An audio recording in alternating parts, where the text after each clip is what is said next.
Muslimat boy tokkummaa walitti dhufne gaafuma tokko daabbu'a nyaatooni kan jedhu yaade maaliif madda galii dinagdee irratti isa jalatti ramadame jechuudha.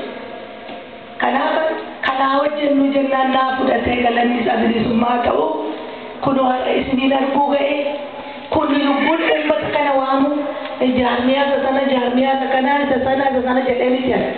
Ilmaan Oromoo dhalootaan bilisummaa ilmaan Oromoo tokko bosona jiru bitaana dhaqu mirgaana dhaqu adarbannuu fi hedduu nama gaddisiisa itti duulle waraana keenyatti beeka.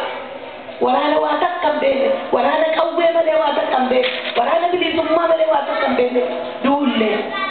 Kanaaf Oromoo duula kanammoo sammuu haaromsinu kun isaa guddaadha waan kana yoo dhaga'e waraanni kun. Bakka jiru foolatee isin dhaggeeffataa jira nan dhukkubuu fayyaa. Kanaaf isin amma wanti isin gochuu qabdan waan kiisii keessan jirtu waan loordaa keessa guyyaa har'aa hojjetan qidaamee irraa anarraa jalqabee asuma keenya gala isa jiru nyaannee isa jiru dhunnee kun seenaa kooti yoo du'e naan boo'ina waraana konaa gargaara an kan man barbaada